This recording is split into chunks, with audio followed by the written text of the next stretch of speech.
I recently faced a neighbor's worst nightmare. The HOA president thought my property was hers to use. She unplugged my car's charger and fed hers like it was some public utility. Her excuse? That her charger was on the fritz and I wouldn't even notice. The only thing broken was her sense of boundaries. Let me start from the beginning. The setup. My name is Ethan Cole, an engineer who likes systems that work. I lived with my wife Sarah in a tidy duplex, my level 2 charger installed by the book. Life made sense until Kathy Freeman moved in. Kathy, our HOA president, ruled the block like a beige queen. Image first, empathy last. She drove a Tesla just like mine, only newer, and she never missed a chance to preach about green initiatives during her re-election campaign. That was all background noise until the night her green values started costing me money. Just past midnight on a Tuesday, my charging app pinged me. Charging interrupted. Strange. No power outage, no breaker trip. I looked out the window and froze. My own cable dangled useless, unplugged from my car. Next to it sat a gleaming white Tesla. Kathy's. A thick black cord ran from. She startled, but recovered with that politician's smile. Ethan, she purred. Something wrong. I pointed at the cable. Oh, that? Mine's down. Big meeting tomorrow. I'll just use yours. Her casual assumption that my property was her backup plan was worse than the theft itself. I kept my voice calm. I noticed. Unplug it. Now. She tried a guilt trip. No need to be hostile. We're neighbors. Neighbors don't steal power at 1 a.m. I said, yanking the plug from her car and coiling it back on my hook. Don't use it again. I walked back to my front door.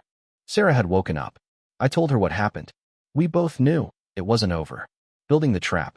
The next morning over coffee, Sarah said flatly, "You can't just let this go. People like her see politeness as weakness." She was right. A lock wouldn't stop entitlement. A system would. So I called my old electronics buddy Larry. He laughed when I explained. Bring pizza. I'm in. That night, we sketched on a greasy pizza box. Not a fake charger, but a modified version of my real one. We built a steel lockbox with a dummy padlock on the outside, while the real smart lock was hidden inside. Then Larry wired in the magic, a load diverter and a Raspberry Pi computer. To Kathy's car, the charger would look like it was feeding power. In reality, it would redirect the flow into my home battery. Every second would be logged, time-stamped, and uploaded to the cloud. We posted bold warnings. Cameras went up. Everything was legal, documented, and baited. Larry clapped me on the back. She won't just steal from you. She'll deliver the evidence herself. The bait is taken. 3 nights later, just after 1 a.m., my phone buzzed. Motion alert. I pulled up the feed. There she was, Kathy, suburban ninja in yoga pants and hoodie. She read the warning signs carefully, then smirked. Out came a latch tool from her designer handbag. She thought she'd outsmart my cheap padlock. In seconds, she popped it open, swung the door wide, and plugged in her car. The green light blinked happily. She strutted away like a master thief. On my laptop, the data log sang, "Power drawn, straight into my battery. Receipt number 1. And she came back. Night after night, she gifted me kilowatts, each attempt recorded in high definition. Larry texted me. We're running the cleanest Karen-fueled power plant ever. I had the evidence to destroy her, videos, logs, receipts. But Sarah said something that stuck. She still thinks she's winning. Don't you want her to know she lost? That's when the glitter bomb idea was born. The glitter bomb. Larry and I rigged a harmless buzzer and glitter canister inside the box. Non-damaging. Just humiliating. The following Thursday, at 2 a.m., we watched live. Kathy picked the dummy lock, smug as ever. She plugged in. Beep. The buzzer shrieked. A storm of purple and silver glitter exploded downward, coating her head to toe. She shrieked, dropped the cable, and stomped back to her car sparkling like a disco ball. Sarah and I were crying with laughter. I saved the clip as Kathy_glitter_surprise.mp4. But I also knew humiliation doesn't make someone like her back down. It makes them escalate. Intimidation. 2 days later, a knock rattled my garage door. I opened it to see Kathy and a mountain of a man beside her. "This is my brother-in-law, Rick," she sneered. "He wants a word about your little games." Rick loomed, all muscles and cologne. "You think it's funny to spray my sister-in-law with glitter?" I think it's funny when thieves get caught, I said, steady though my heart hammered. Rick shoved me hard in the chest. Line crossed. Assault, trespass. I raised my hand. Touch me again and you'll be arrested. My wife has already called the police. They froze. Moments later, a cruiser pulled up. The officer listened to my evidence, then to their excuses. Rick admitted the shove. He got a formal trespass warning. Step on my property again, he'd be in cuffs. As the officer left, he smirked. A glitter bomb, huh? That's a new one. Just be careful. People like this don't quit. Kathy strikes back. She didn't quit. 2 days later, police came to my door, this time for me. Kathy had filed a complaint. Illegal hazardous device, harassment with cameras. Clever move, flipping the script. But I was ready. I showed the officers everything. My UL certified charger, the isolated low voltage modifications, the binders of specs, highlighted code sections. Cameras? Mounted on my property, street masked. Harassment claim? False. Then I played the videos. Kathy picking locks, plugging in. Glitter explosion. I showed the logs of kilowatts diverted to my battery. I even had the police incident number from Rick's trespass. The officer handed back my binder.